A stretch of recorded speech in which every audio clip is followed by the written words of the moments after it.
Assalamualaikum warahmatullahi wabarakatuh. Halo, perkenalkan nama saya Sinta Dayanti.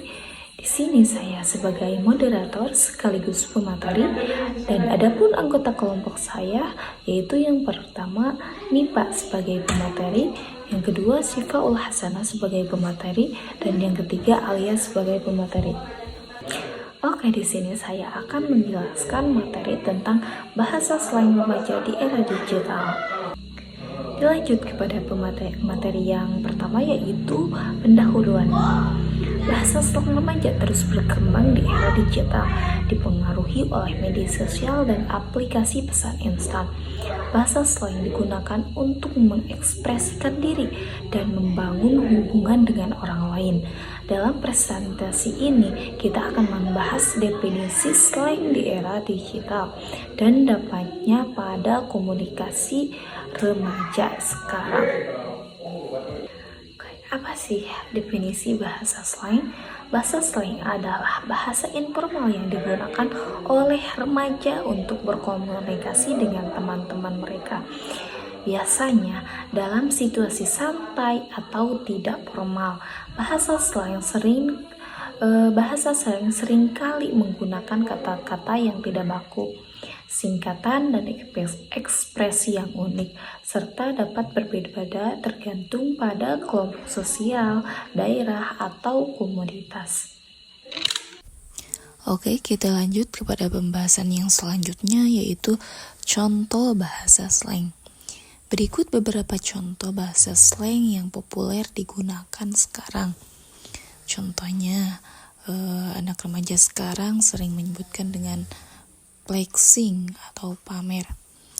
Contoh yang selanjutnya, cegil atau cewek gila, artinya perempuan dengan tingkah gak biasa.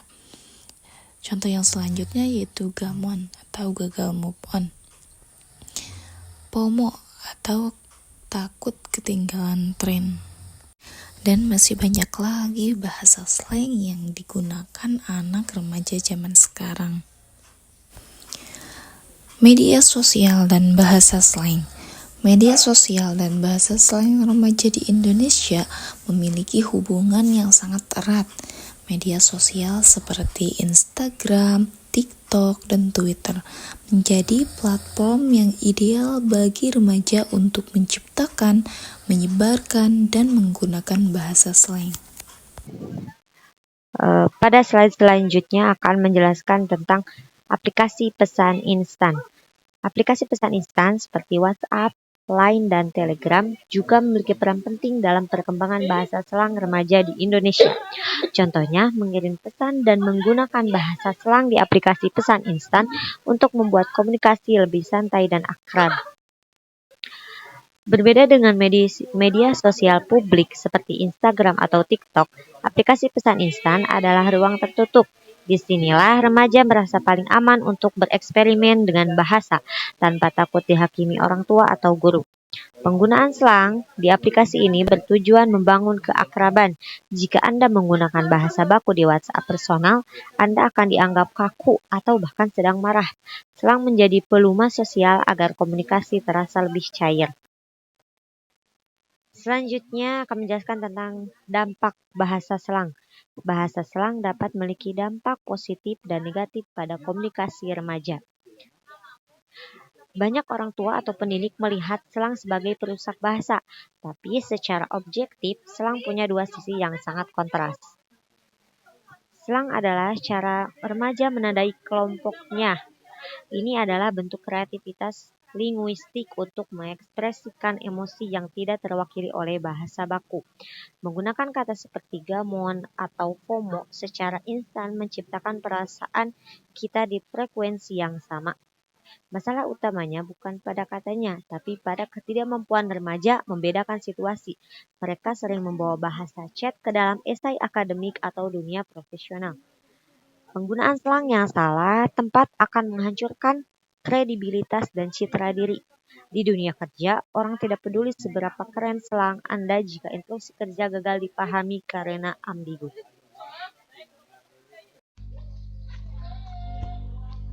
Saya atas nama Mifasiti Mufatatul Munawaroh akan melanjutkan bahasan materi dari Alia Rahmah. Pada slide PPT ini saya akan menjelaskan mengenai dampak positif dari adanya bahasa slang atau lebih dikenal dengan bahasa gaul.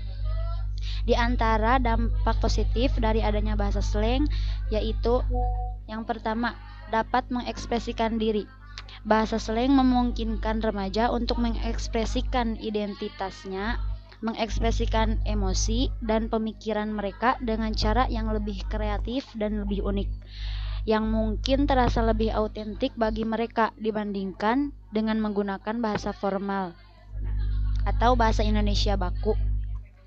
Ini membantu mereka dalam mengkomunikasikan perasaan yang kompleks atau spesifik dalam konteks sosial sebaya.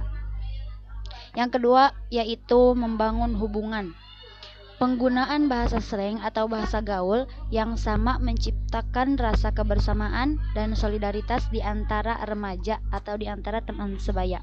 Ini berfungsi sebagai kode rahasia yang eksklusif bagi kelompok mereka sendiri, memperkuat ikatan sosial dan memfasilitasi koneksi yang lebih dalam serta rasa saling memiliki dalam pertemanan atau membangun keakraban sosial. Yang ketiga, membuat komunikasi menjadi lebih santai. Bahasa slang atau bahasa gaul digunakan terutama dalam situasi informal dengan teman sebaya, membantu menciptakan suasana percakapan yang lebih rileks, santai, dan tidak kaku. Ini mengurangi tekanan dan formalitas yang mungkin dirasakan saat menggunakan bahasa baku. Yang selanjutnya yaitu untuk mengembangkan kreativitas. Bahasa slang atau bahasa gaul adalah wujud kreativitas linguistik anak muda.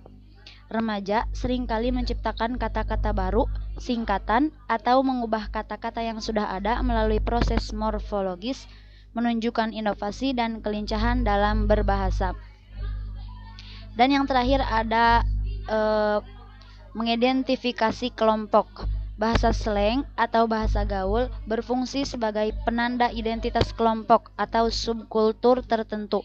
Dengan menggunakan bahasa slang tertentu, remaja dapat dengan cepat mengidentifikasi siapa yang termasuk dalam kelompok mereka dan siapa yang tidak termasuk dalam kelompok mereka, memperkuat batasan sosial dan eksklusivitas komunitas mereka. Pada slide selanjutnya akan menjelaskan mengenai dampak negatif dari adanya bahasa slang. Bahasa slang atau bahasa gaul yang digunakan secara berlebihan atau digunakan tidak tepat pada tempatnya dapat menimbulkan berbagai dampak negatif yang signifikan. Di antaranya, yang pertama, berpengaruh pada pendidikan dan kemampuan akademik. Penggunaan bahasa slang atau bahasa gaul yang terlalu sering dapat mengikis kemampuan seseorang dalam menguasai tata bahasa baku bahasa Indonesia yang sesuai dengan ejaan yang disempurnakan atau yang sesuai dengan Kamus Besar Bahasa Indonesia. Pengaruh pada pendidikan dan kemampuan akademik yaitu 1. Penurunan standar menulis. Penurunan standar menulis pada pelajar seringkali secara tidak sadar memasukkan istilah bahasa gaul atau singkatan yang tidak baku ke dalam tugas sekolah, tugas esai, atau tugas karya ilmiah lainnya. Yang kedua, kesulitan memahami materi formal. Terbiasa dengan struktur kalimat yang pendek dan tidak logis dalam bahasa slang membuat seseorang kesulitan memahami teks akademik atau sastra klasik yang menggunakan bahasa kompleks. Yang ketiga adalah kekeliruan dalam ejaan. Artinya, penggunaan singkatan dalam bahasa slang atau bahasa gaul yang ekstrim dapat merusak memori visual tentang cara mengejak kata yang benar sesuai dengan Kamus Besar Bahasa Indonesia atau KBBI. Dampak negatif yang kedua yaitu dari adanya bahasa slang, penggunaan yang tidak profesional. Dalam dunia kerja, kredibilitas sangat bergantung pada cara berkomunikasi. Maksudnya, citra menjadi tidak serius dalam artian menggunakan bahasa slang saat rapat formal atau dalam email bisnis memberikan kesan bahwa seseorang yang mengucapkannya itu kurang dewasa, tidak disiplin, atau tidak menghargai lawan bicaranya. dan menjadi hambatan karir. Artinya karyawan yang tidak mampu beralih dari bahasa gaul ke bahasa profesional seringkali sulit mendapatkan kepercayaan untuk posisi manajerial atau presentasi di depan klien penting. Dampak negatif yang selanjutnya yaitu resiko kesalahpahaman atau misinterpretasi.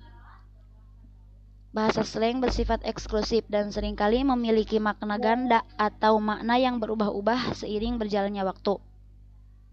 Dampaknya yaitu menjadi adanya perbedaan makna. Maksudnya, satu kata dari bahasa slang bisa memiliki arti positif di satu komunitas, namun dianggap menghina di komunitas yang lainnya.